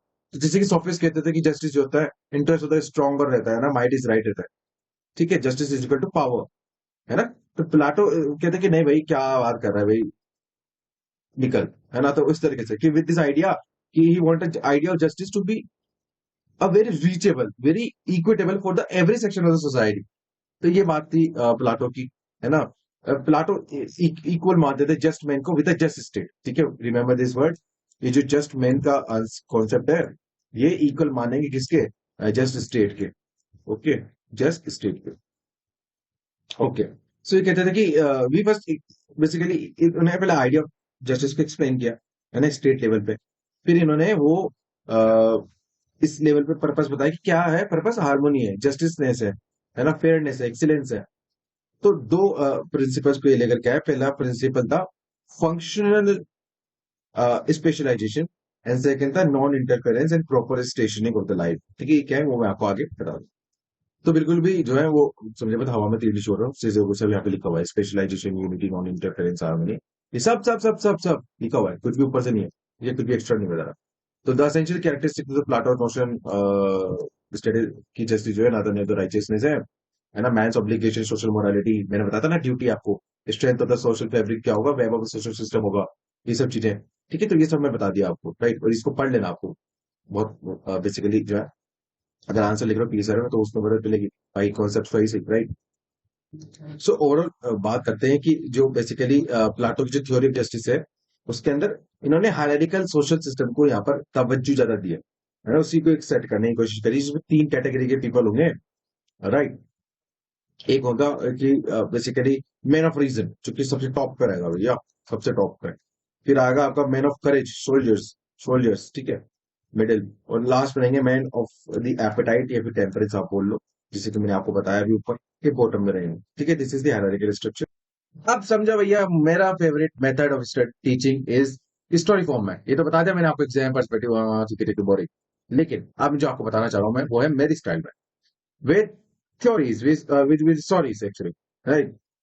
थोड़े बहुत आपको जो है किससे सुनाता हूं मैं। देखो एक बार क्या हुआ, एक डायलॉग हुआ भाई, एक डायलॉग रखा गया रिपब्लिक में, मेंशन है द रिपब्लिक में, कि भाई क्या है जस्टिस, जस्टिस क्या होता है, मुझे बताओ भाई। तो चार लोग इसके अंदर थे। एक तो आपके सोक्रेटिस थे डेफिनेटली, है ना, उनके नाम से लिखा करते थे। एक है आपके सिफेलिस, ठीक है। एक है आपके पॉलीमार्कस, एक है आपके थ्रेसिमेकस। थ्रेसिमेकस रियलिस्ट है, सोफिस्ट है, राइट। सो इस तरीके से अब पूछा क्या कि जस्टिस क्या है अभी बताओ। तो सिफेलिस बोला कि मैं बताता हूँ भाई, सबसे पहले क्या होता है जस्टिस। ये कहता है कि जस्टिस होता है कि सच बोलना, एंड जो अगर आपने किसी से कुछ चीज ली है तो उसको वापस दे देना, लेकिन ये जस्टिस है बस। ये बोला भाई इस बंदे, इन बंदे ने, सिफेलिस ने।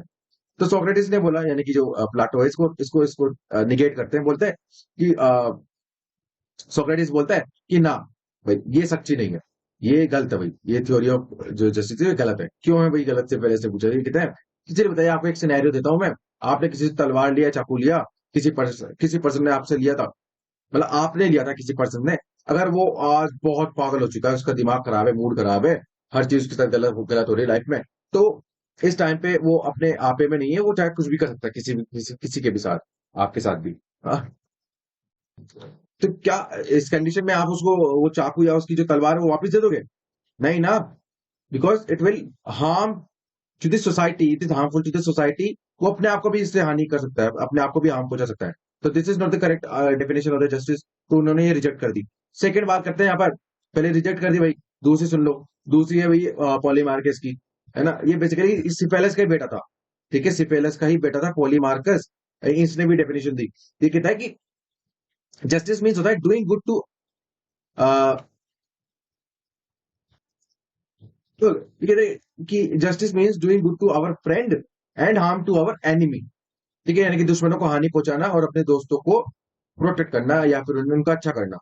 तो कहते, अच्छा भाई सोक्रेटिस आते हैं, सोक्रेटिस कहते हैं बिल्कुल भी नहीं भाई, ये क्या बोल रहे हैं भाई। ये कहते हैं कि ये बहुत ही मिस्टेक हो सकती है। क्यों? क्यों हो सकती है भाई?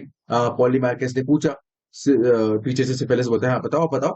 तो बोलता है वो, सोक्रेटिस बोलता है कि भाई सुन, बात है ऐसी कि ये मिस्टेक इस तरीके से हो सकती है कि आपको फ्रेंड पहचानने में या एनिमी पहचानने में गलती हो सकती है कि नहीं हो सकती है, बताओ मुझे कि आपका सच्चा दोस्त कौन है, आपका सच्चा दुश्मन कौन है।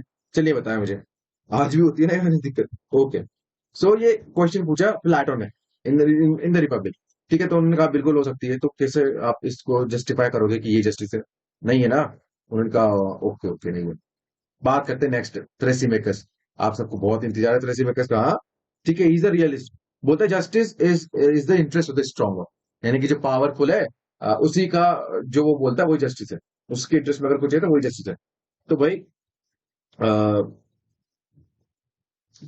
आप देखो, अब सोक्रेटिस बोला कि हाँ भाई, हमारी भी सुन लो भाई। तो ये कहता है कि ना भाई ना, इस तरीके से नहीं है। दूसरा, थ्रेसिमेकस ने ये बोल दिया था बीच में कि ऐसी कोई यूनिवर्सल डेफिनेशन नहीं है। तो सोक्रेटिस ने कहा क्यों क्यों नहीं है भैया? बिल्कुल है। चलो मेरे कुछ क्वेश्चंस के आंसर दो तुम। तो थ्रेसिमेकस ने कहा पूछिए भाई। तो सोक्रेटिस बोलते हैं कि चले बता मुझे ऐसा बताओ कि ऐसा कोई चीज है ऐसी मतलब जस्टिस क्या होती है? जस्टिस ये है ना कि आप सारे लॉज का पालन करें। जी बिल्कुल, थ्रेसिमेकस बोलता है हाँ बिल्कुल। कि सेकंड चीज उन्होंने पूछा कि can rulers make a mistake? क्या रूलर्स गलती कर सकते हैं? उन्होंने कहा बिल्कुल कर सकते हैं। थर्ड, सोक्रेटिस ने पूछा is ruling is an art और स्किल? उन्होंने कहा बिल्कुल बिल्कुल सही, करेक्ट है। तो बस यही सुनना था सोक्रेटिस को, है ना। तो इन्होंने कहा अब ये रिजेक्ट करेंगे भाई किसकी थ्योरी? थ्रेसिमेकिस की थ्योरी को। ये कहते हैं कि मान लीजिए, चलिए मान लीजिए आपने कहा ना कि पावरफुल का इंटरेस्ट ही जो है वही जस्टिस है। चलिए मान लीजिए रूलर ने टैक्स इंक्रीज कर दिया, टैक्स को क्या कर दिया? इंक्रीज कर दिया, है ना। अब ये तो रूलर के इंटरेस्ट में है, लेकिन लोग तो पुअर हो जाएंगे ना इससे। लोग के तो जेब खाली, लोगों की जेब खाली।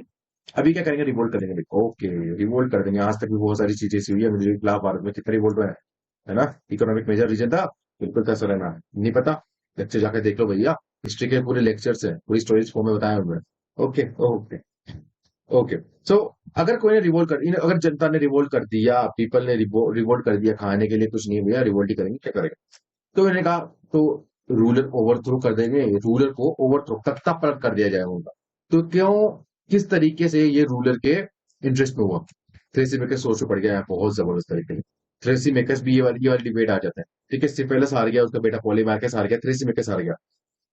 अब उनको बहुत गुस्सा आ जाता है थ्रेसिमेकस को। तो थ्रेसिमेकस ये वहां से चला जाता है बेसिकली, डिबेट से, डायलॉग से, कि भाई ज्यादा तो ये, लेकिन एक बात की चल जाता है कि इनजस्टिस जो होता है वो सुपीरियर होता है जस्टिस के।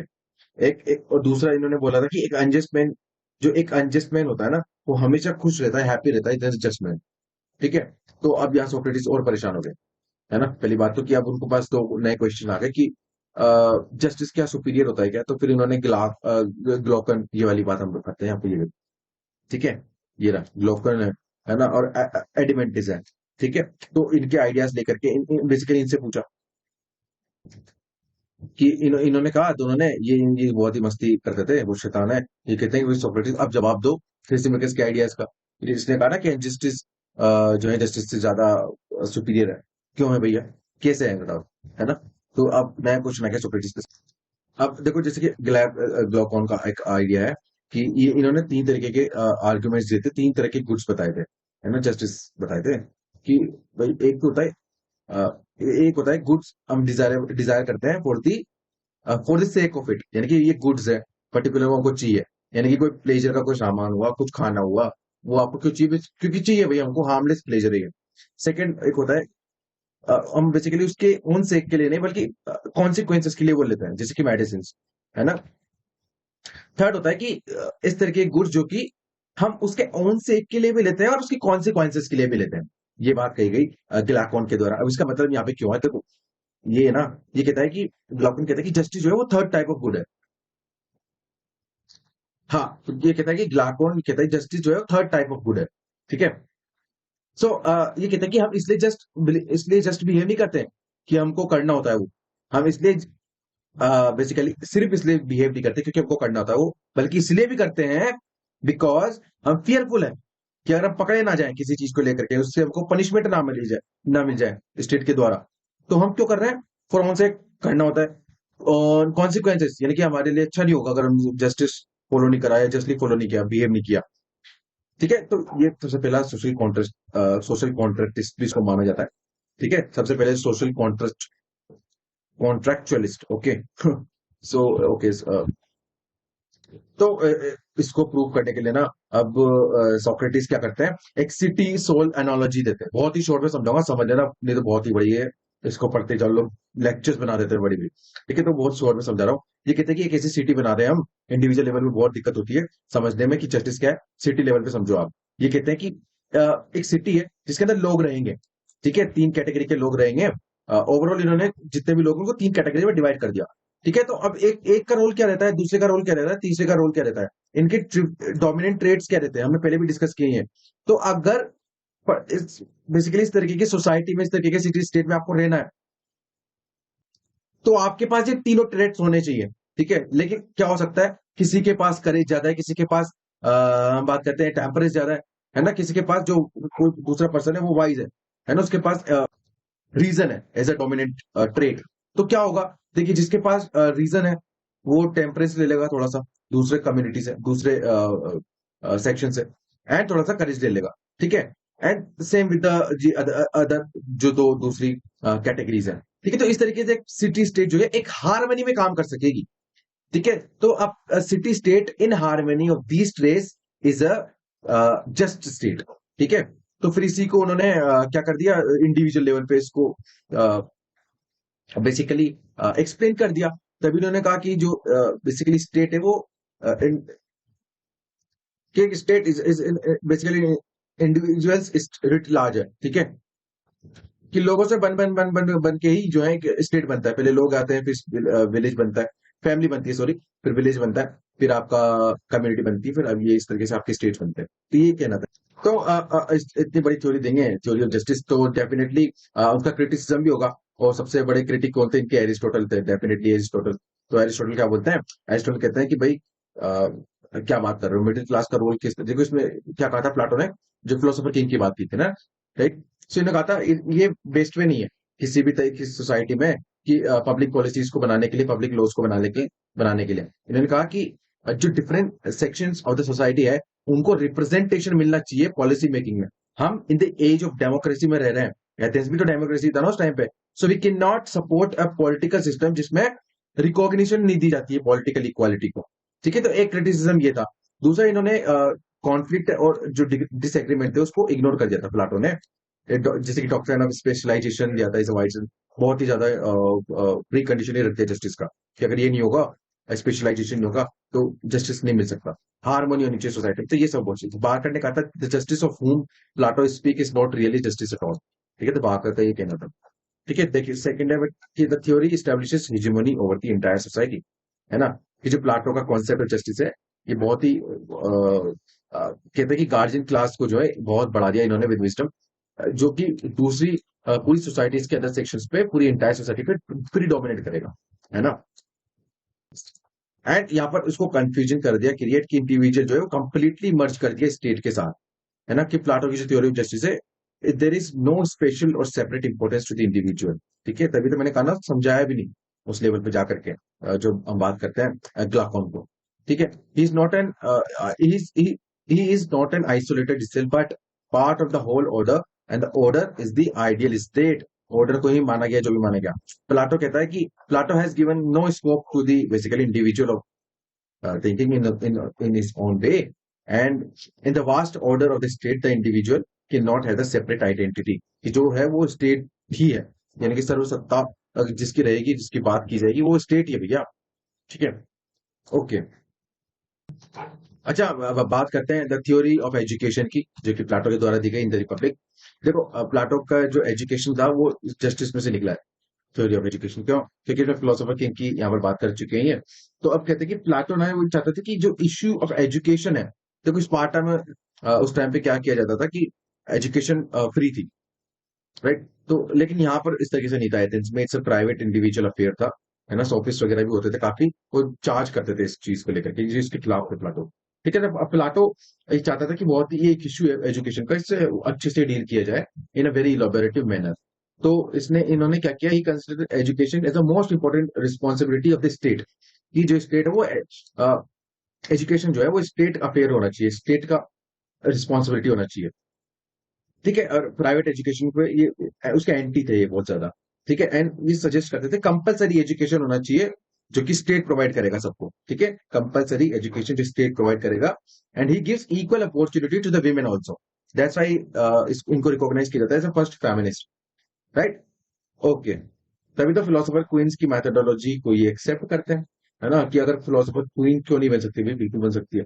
तो as per the Plato's education, इसे कहते हैं कि is going to be the life long process. It's a life long process है। 50 साल की एज में जाकर के कोई फिलोसोफर क्वीन या फिलोसोफर किंग बनेगा, जो कि रूल करेगा स्टेट। अब आप सोच रहे होंगे बड़ा अजीब कॉन्सेप्ट है, लेकिन सोचो उस टाइम के पीरियड में जाकर के सोचो तुम। ये कहते हैं कि इनका फोकस होता है mental, physical and spiritual aspect of the education. ठीक है? मेंटल, हम बात करते हैं physical and spiritual aspect of the education. तो ओवरऑल पर्सनालिटी आपका किस तरीके से रहता है एजुकेशन में, ये सब इन्होंने स्कीम ऑफ एजुकेशन में डाला इनकी में। ठीक है? ये इनका मतलब ये होता था कि ये बेसिकली ऐसा मेथड लेकर के आए जिससे टैलेंट पता चले किसी पर्सन का, है ना? उसको तराशा जाए, उसको स्किलफुल बनाया जाए, ताकि एक आइडियल स्टेट्स की हम क्या कर सके, एक आइडियल स्टेट की संरचना कर सके। ठीक है? तो उस टाइम पे क्या होता था, देखो एक स्पार्टा का देख लेते हैं, इसको थोड़ा थोड़ा डिवाइड करो यहाँ पर। स्पार्टा का जो सिस्टम था, वो कहता था कि वहां पे स्टेट स्पॉन्सर्ड एजुकेशन सिस्टम था, जिससे ये काफी इंप्रेस थे, है ना? उसके अलावा वहां पे कंपलसरी मिलिट्री ट्रेनिंग थी, तो फिजिकल एस्पेक्ट वहां कवर हो गया। उसके अलावा ये वुमेन्स को इक्वालिटी एजुकेशन में स्पार्टा सिस्टम में रहती थी, है ना? तो ये तीन फैक्टर थे जो कि इनको काफी पसंद थे। लेकिन एजुकेशन सिस्टम ऑफ इस एथेंस में ऐसा नहीं था। यहाँ पर प्रैक्टिकल अप्रोच पे यानी कि लिटरेचर पे, मैथ्स पे, यहाँ पर इन चीजों पे ज्यादा ध्यान देते थे। क्रिएटिव, लॉजिकल लॉजिकल चीजों पे ज्यादा ध्यान देते थे। फिजिकल एजुकेशन पे यहाँ पे ज्यादा ध्यान नहीं देते थे, है ना? विमेंस को कम इक्वालिटी थी, ये सब चीजें। तो इसको लेकर के ये बहुत कंसर्न रहते थे। ठीक है? तो सेबाइन ने क्या कहा भाई? सेबाइन ने कहा है कि the state directed education scheme of Plato is पर द मोस्ट इंपोर्टेंट इनोवेशन। ठीक है? तो ये यहाँ पर हम बोल रहे हैं। अब स्ट्रक्चर देख लो भाई, structure of education system propose by Plato. देखिए, I don't want to lie, but ये बहुत कॉन्फ्लिक्ट है कि 3 स्टेजेस में या 4 स्टेजेस में, है ना? क्योंकि बहुत सी जगह 4 स्टेजेस में दे रखा है बुक्स में। तो आप जो है वो मेजर कॉन्सेप्ट याद रखो ओवरऑल। ठीक है? कि पहला जो है वो 6 से 20 ईयर्स तक है, फिर 20 से 35 ईयर्स, एंड 35 से आपके 50 ईयर्स। ठीक है? ओके। तो पहला आता है आपका एलिमेंट्री एजुकेशन का जो 6 से 20 ईयर्स ऑफ एज तक रहेगा, जो कि आपके बिगिनिंग, इसमें मिलिट्री सर्विस का बिगिनिंग भी आपके रहेगा। ठीक है? इसमें क्या क्या रहेगा आपकी, जैसे जिमनास्टिक, म्यूजिक रहेगा, तो मेंटल एक्सरसाइजेस, मॉरल स्टोरीज रहेगी, एथिक्स की। ठीक है? एंड इसमें रहेगा कि basic knowledge of the subject, है ना? एंड डेफिनेटली टेस्ट भी होते थे एग्जाम भी होते थे फॉर द नेक्स्ट क्लास। थोड़ा सा फास्ट चलते हैं है ना? काफी सारा कवर करना पड़ता है। ठीक है? दूसरी स्टेज आती है। अच्छा, अगर जो देखो पहली स्टेज में क्या होता है, देखो पहली स्टेज से ना बहुत सारे लोग आते हैं इसमें, सारे आते हैं ऑलमोस्ट। लेकिन जो इसको पार्टी कर पाते हैं आफ्टर 20 ईयर्स ऑफ एज, वो ट्रेडर क्लास में, वो ट्रेडर क्लास में जाते हैं, यानी कि ट्रेडर बनते हैं, उसका टेम्परामेंट वगैरह सब रहता है। ठीक है? नेक्स्ट स्टेज आती है आपकी जो 21 से 35 ईयर्स की जो एज है। अ, इसमें आपके बेसिकली रहता है कि मैंडेटरी मिलिट्री एजुकेशन रहती है, लॉजिक्स रहती है, फिलोसफी रहती है, डायलेक्ट्स रहती है ना? तो इसके अंदर क्या रहेगा, अगर आप पास नहीं हुए तो सोल्जर बनोगे। ठीक है? पास नहीं हुए तो सोल्जर बनोगे। ठीक है? पहला बन गया ट्रेडर्स, सेकंड में soldiers, and third and the final stage जो कि 36 ईयर से 50 ईयर्स की एज तक रहती है। तो इसके अंदर टेस्ट होता है बेसिकली इसमें आने के लिए, है ना? जो इसको क्लियर करता है, इसमें बेसिकली क्या रहेगा, स्टेज ऑफ हायर लर्निंग रहती है, इसमें रूलर्स फिलोसोफर्स बनते हैं। Very very important stage, very crucial stage में साइंस फिलोसफी एक गार्जियन क्लास बनाती है। तो जो इसको पास कर लेता है वो बनता है आपके द फिलोसोफर। ठीक है, फिलोसोफर कहलाता है, और बेसिक फिर एक जो है रूल करता है फिलोसोफर किंग के तौर। तो इसमें एक ये वर्ड लिखा हुआ है कि जो platonic model of political justice है उसमें एजुकेशन और कम्युनिज्म रहेगा ही रहेगा। अगर ये नहीं रहेगा तो स्टेट इनकम्प्लीट रहेगा। कम्युनिज्म ऑफ वाइब्स, और अभी बता दूंगा मैं आपको क्या है। ठीक है, सो इट्स वेरी इंपॉर्टेंट। ठीक है, तो इवेल्युएशन अगर हम थ्योरी ऑफ एजुकेशन का करना चाहें तो कर लो भाई। ओके, फिर कौन रोक रहा है इवेल्युएशन करने से। ये जो प्लाटो की थ्योरी ऑफ एजुकेशन है is fascinatingly modern in many respects. His scheme of higher education is really innovating. तभी तो बाद में वेस्टर्न यूनिवर्सिटीज में इसको अपनाया गया बहुत से सिस्टम को। यस, इनकी जो स्कीम ऑफ एजुकेशन थी फॉर द गार्जियन क्लास ही रहती थी, यानी कि एब्सोल्युटली अंत में छाटने कौन है, गार्जियन क्लास ना। तो प्रोड्यूसिंग क्लास को कंप्लीटली इग्नोर कर दिया गया इसके अंदर। ठीक है, ये इनके मार्क करते थे डिमेरिट्स हैं।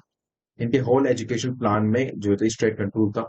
नेक्स्ट है आपका कि ये physical, mental, intellectual, moral and human personality को डेवलप करने की कोशिश करते हैं। ये सब मैंने बता दिया ना, राइट आपको। अब उनकी क्रिटिसिज्म देख लो कि बहुत अनडेमोक्रेटिकली है, अनएक्सपेक्टेडली एंड अनड्यूली एक्सपेंसिव है, अनइंडिविजुअल है, and it's too abstract and too theoretical. यानी कि आप इसको कैसे प्रैक्टिकल वर्ल्ड में लेकर के आ सकते हो? 50 साल तक कोई करता रहेगा ये बताइए, है ना। तो ये यही सब है। ठीक है, नेक्स्ट इनकी बेसिकली फिलोसफी आती है आपके community of wives and property. सबसे पहले तो मैं बता दूं आपको, ये जो थ्योरी ऑफ कम्युनिज्म है ना, community of wife and property, ये मॉडर्न कम्युनिज्म से बहुत अलग है। मॉडर्न कम्युनिज्म कौन है फादर? डेफिनेटली कार्ल मार्क्स, है ना। उनके अलावा भी काफी सारे आए लेटर, कार्ल मार्क्स के जितने भी थिंकर्स हैं उनके बारे में डिस्कस करेंगे डेफिनेटली। तो कम्युनिज्म जो है, प्लाटो का कम्युनिज्म बहुत डिफरेंट है मॉडर्न कम्युनिज्म से, देख लेंगे उसको भी, एक क्विक ओवरव्यू ले लेंगे उसका। तो यहाँ पर कम्युनिज्म की थ्योरी है, प्लाटो के द्वारा दी गई है। फर्स्ट कम्युनिज्म इनको बोला जाता है। कहते हैं इसका मतलब होता है कि कॉमन ओनरशिप होगी अगेंस्ट प्राइवेट ओनरशिप, यानी कि प्राइवेट ओनरशिप को ही नकारते हैं एंड कॉमन ओनरशिप को ही मानते हैं। आप कैसे देखो, कम्युनिटी यानी कि कम्युनिज्म ऑफ वाइफ्स को देख लेते हैं सबसे पहले। तो ये कहते हैं कि ये जो कम्युनिज्म रहेगा ना, वो फर्स्ट टू क्लासेस के लिए रहेगा, जो आपके रूलर क्लास और सोल्जर क्लास है उनके लिए रहेगा ये, है ना। Communism of property and family, है ना, जिसकी हम बात करते हैं यूजेनिक्स की, तो ये सब।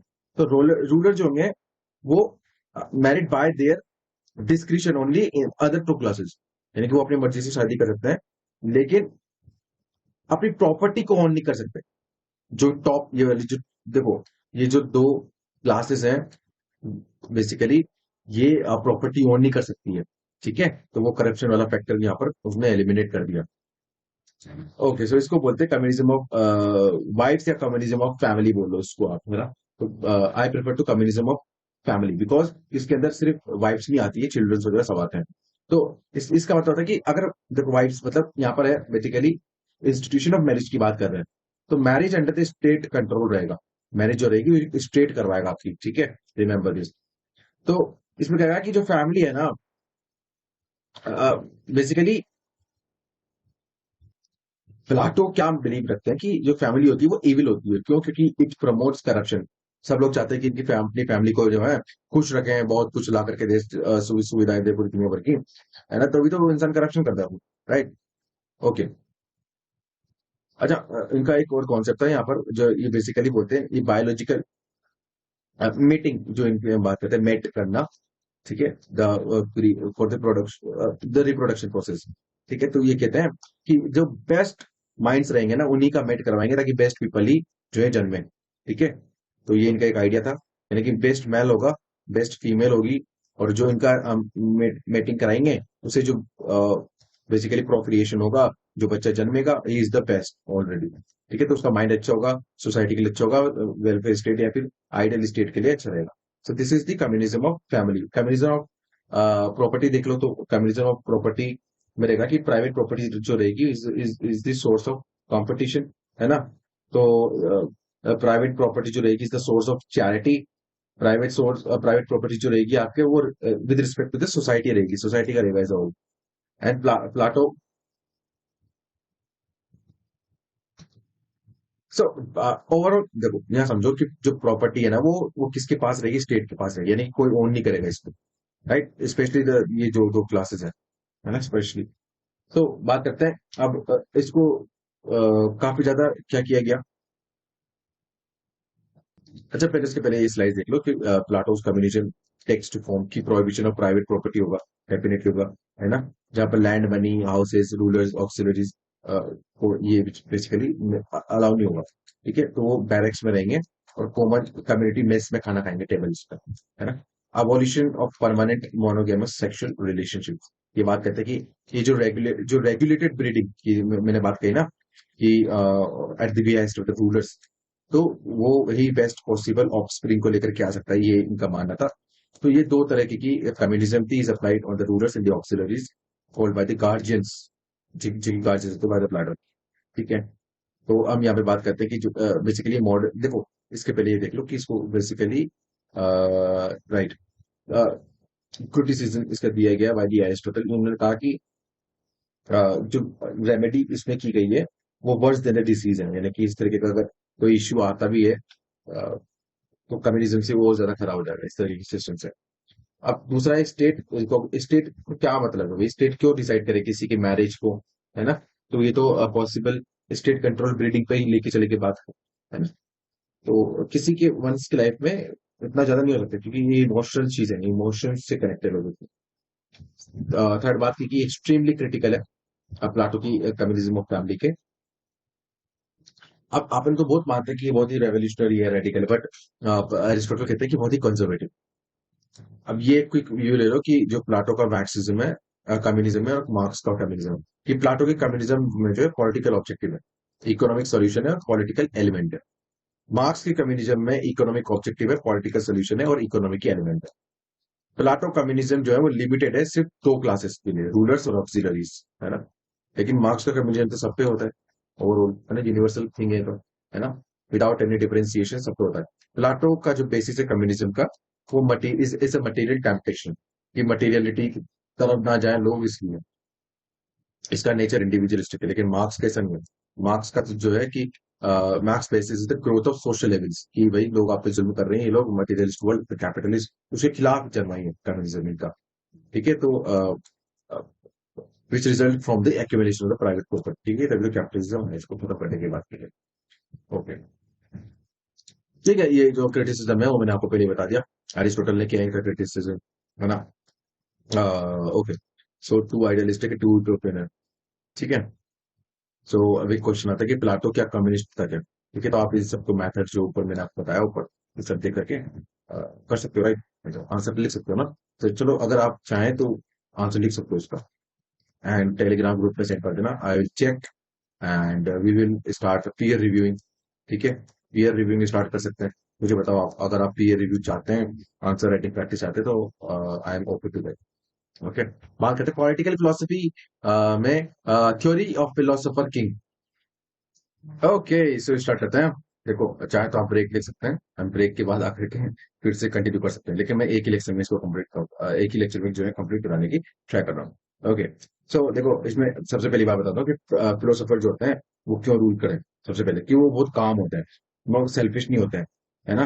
तो वो ऐसी पोजिशन में, ऐसी पोजिशन में आ जाते हैं ताकि वो रूल करने के लिए the most possible and most potential रखते हैं, है ना। तो इसलिए उनको एक्सेप्ट किया जाता है। एंड ये जो होते हैं वो आसानी से जेलस नहीं होते, they do not get jealous because they all are the philosophers at first, क्योंकि ये फिलोसोफर पहले हैं, किंग बाद में है। देखा कितना डीप मीनिंग है इस वर्ड का, रिमेंबर। सो जो आपके फिलोसोफर किंग रहेंगे, he can achieve the ideal of the perfect state. ठीक है, जो आइडियल स्टेट है उसके ये कर सकते हैं। तो इसका पर्पस रहता है कि to create an ideal state, because ये चाहते हैं, प्लाटो चाहता है that until the philosophers are the rulers और rulers learn philosophy, it is not possible कि जो स्टेट है यूटोपियन स्टेट वो बन करके आएगा, है ना। गुड गवर्नेंस के लिए वो बहुत ही क्रूशियल है, तभी तो 50 years ऑफ एजुकेशन रखा गया, है ना। And was the eligibility criteria. दूसरा पावर ऑफ फिलोसोफर किंग जो रहेगा वो ये कि जो एक बेनेवलेंट किंग रहेगा डेफिनेटली। ठीक है, तो ये एक बेनेवलेंट किंग है। ओके, तो ये एक बेनेवलेंट किंग रहेगा जो कि एक बेनेवलेंट किंग है, सुप्रीम रहेगा, यानी कुल मिला के एज फार एज की जो law of the land is concern. It is not wise to limit the philosopher king with the book of law. क्यों क्यों क्यों, ये देखो, ये कहा गया है लॉ से भी ऊपर माना है इसको, और पब्लिक ओपिनियन। क्यों माना गया है, क्योंकि law represents average wisdom okay, law represent average wisdom, where is philosopher king has the ultimate knowledge. That's why पाजी, ये जो है सबसे सुपीरियर पद दिया है इसको, किसको, फिलोसोफर किंग को। And low is silent in a number of occasion. आप सबको पता है कि लो की तो ये है भाई, एक इसमें बुराई तो मैंने मानी है कि जो है लो बहुत सारी चीजों पे चुप रहता है ना, वेग भी हो सकता है कई कई जगह पे, तो लो रिजिड हो सकता है, लेकिन किंग तो रिजिड हो नहीं सकता ना, फ्लेक्सिबल है वो तो, as per the situation demands, है ना। तो लिमिटेशन है भाई फिलोसोफर किंग की कुछ भी, कुछ जैसे कि he can not change the constitution of ideal state, जो कि प्लाटो ने बेसिकली प्रपोज किया हुआ है ना, तो ये सब चीजें।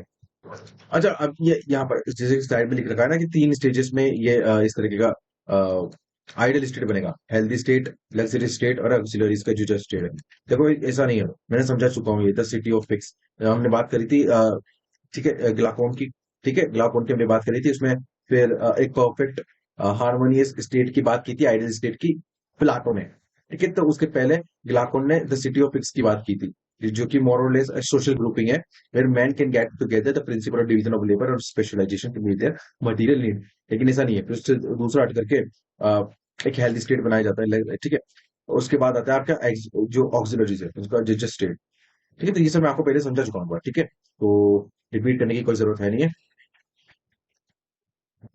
अच्छा, इसका इसकी जब बेसिकली फिलोसोफर किंग है, अम, उसका क्रिटिसिज्म सुन लो। सबसे पहले तो एरिस्टोटल ने, डेफिनेटली एरिस्टोटल ने किया।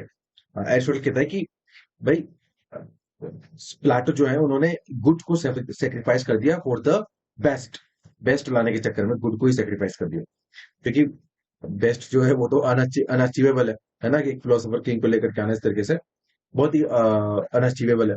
तो फिलोसोफर किंग जो है can be good idea but it is not a practical idea, ये कहना गया, ये कहना था अरिस्टोटल का, ठीक है।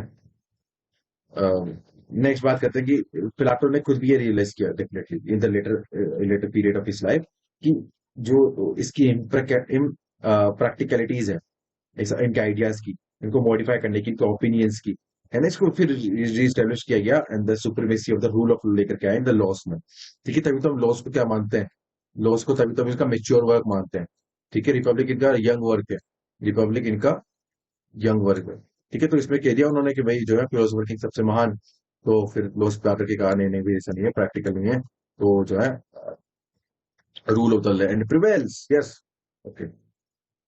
एक बात जरूर याद रखना कि जो प्लाटो का फिलोसफर किंग है ना, वो कॉन्स्टिट्यूशन से बड़ा नहीं है भाई, कॉन्स्टिट्यूशन से अबव नहीं है, वो लॉ से अबव है, पब्लिक ओपिनियन से अबव हो सकता है, लेकिन कॉन्स्टिट्यूशन से अबव नहीं है, रिमेंबर दिस।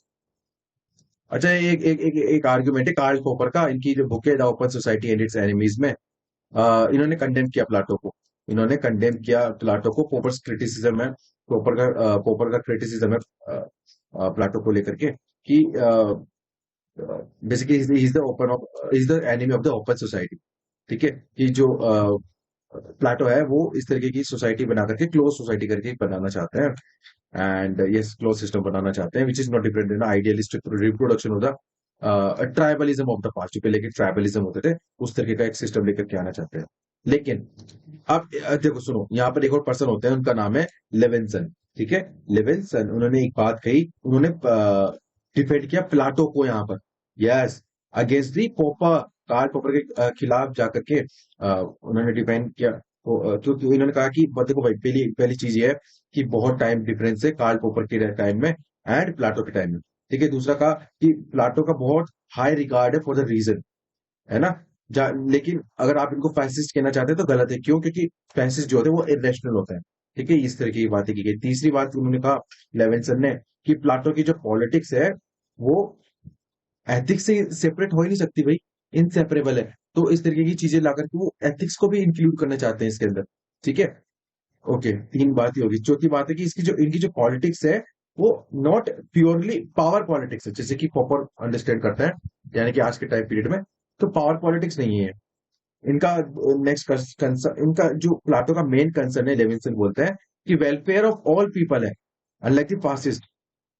लेविंसन फिर बोलते हैं प्लाटो को बचाने के लिए कि इनका जो आइडल स्टेट है, not been a threat for the humanity, humanity के खिलाफ तो नहीं है ना भाई, कैसे बोल रहे हो आप, ठीक है, राइट। तो इस तरीके की, और दूसरा वुमेन्स को भी रेवोल्यूशनरी माना गया इस वाले थॉट में, ठीक है, प्लाटो में।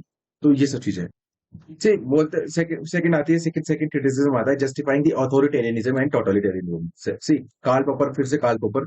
अच्छा, कार्ल पॉपर के बारे में जानना है ना तो डिस्क्रिप्शन में लिंक दे देता हूँ। वैशाली मैम ने बहुत अच्छे से समझाया कार्ल पॉपर, उनकी थ्योरी ऑफ फॉल्सिफिकेशन। तो देख लो एक बार जाकर के उसमें क्या है ना। प्लाटो की फिलोसफी के बारे में देखो। इनको बेसिकली क्रिटिसाइज किया कार्ल पॉपर ने, एंड की जस्टिस, कम्युनिज्म, एजुकेशन, ये सब लेकर के आ रहा है। एंड कि बहुत ही सटल वे में अथॉरिटेरियनिज्म को बहुत ही जस्टिफाई कर दिया, टोटलिटेरियनिज्म को जस्टिफाई कर दिया। तो यस, तो एंटी डेमोक्रेटिक, एंटी चेंज और anti open society Karl Popper ने इनको कहा। ठीक है, अब नेक्स्ट है कि Plato's ideal state would lead to a close system, जैसे कि कार्ल पॉपर कहते हुए आ रहा है कि excellent as Plato's sociological diagnosis was, his own development proves that की जो थेरेपी है he recommends is worse than the evil it tries to combat. तो वो ये मेडिसिन से बेसिकली क्योर से ज्यादा तो डिसीज से ज्यादा क्योर हार्मफुल है, ये बात करते हैं। Arresting political change is not a remedy, it cannot नॉट ब्रिंग हैप्पीनेस। तो एक और क्वेश्चन है आपके कि should Plato be called as a totalitarian thinker. Next question है whether Plato was the enemy of the open society. Karl Popper के लिखते ना assess the Popper's critique of Plato, पूरा का पूरा समझा दिया है। राइट, हम बात करते हैं नेक्स्ट। देखो बहुत सी ऐसी बातें बताऊंगा जो नहीं है इनमें, डेफिनेटली बहुत सी ऐसी बात है जो कि नहीं है इनमें सच में। ठीक है, तो उसको इसलिए मैं चाहता हूँ बोल सुनने पे ज्यादा ध्यान। तो प्लाटो की जो प्लेस है पॉलिटिकल, तो वो बहुत ही ऊंचा कद है भाई प्लाटो का। तो उनको father of philosophy, father of politics and literary idealism का फादर भी बोला जाता है। तो इन्होंने डायरेक्शन, बेसिस और विजन दिया, रेवोल्यूशनरी है। तो पॉलिटिकल आइडियलिज्म क्या होता है मैंने बता दिया कि उस टाइम के सर्कमस्टांसेस पे देन सिटी स्टेट्स को लेकर के इनका आइडिया वहां से निकल करके आया। एंड प्लाटो को ही आइडियलिस्ट बेसिकली माना जाता है, नॉट उटोपियन बट आइडियलिस्ट। एक फिजिशियन थे, है ना, एंड रिफॉर्मर थे काफी। तो ठीक है, बात करते हैं इवेलुएट्स पॉलिटिकल प्लाटोस प्लाटो की political philosophy and what is the Plato's contribution to the western political thinkers. ठीक है, राइट। अब सुनो, बहुत जरूरी बात बता रहा हूँ मैं आपको, बहुत जरूरी बात है, बहुत जरूरी, सुनो सुनो। अच्छा सुनो, ये बात कोई नहीं बताएगा आपको। देखो पहला पेनिशियन वॉर हुआ था, है ना, तभी इनका दिमाग खराब हुआ सबका, सोक्रेटिस और ये सब। उसके बाद में कि क्या सिस्टम चल रहा है, करप्शन करप्शन करप्शन कर रहा है कि एक ओलिगार्की ऑफ 30 मेंबर्स बन गई थी यहाँ पर। ओलिगार्की ऑफ रूलिंग काउंसिल, जो कि 30 मेंबर्स काउंसिल हुआ करती थी, है ना, आफ्टर दी पेलोपोनेशियन वॉर, जिसमें इनके अंकल भी थे, प्लाटो के अंकल भी इनके अंदर मेंशन, मतलब पार्ट थे उनके अंकल। उनका बेसिक क्रिटियास, ठीक है, उनका नाम था क्रिटियास, जो कि also the member of this 30 member council. तो मैंने कहा ना कि बहुत ही पॉलिटिकली एक्टिव और रिच खानदान से थे ये। ठीक है, लेकिन एक दिक्कत ये थी ना कि ये जो 30 मेंबर्स थे बहुत ही ब्रूटल थे, है ना, और बहुत ही साइनिकल पॉलिटिशियन थे, बहुत खराब पॉलिटिशियंस थे, है ना। अच्छा, जो basically death of the Socrates थी, डेथ ऑफ द सोक्रेटिस बहुत ज्यादा इम्पैक्ट किया प्लाटो को।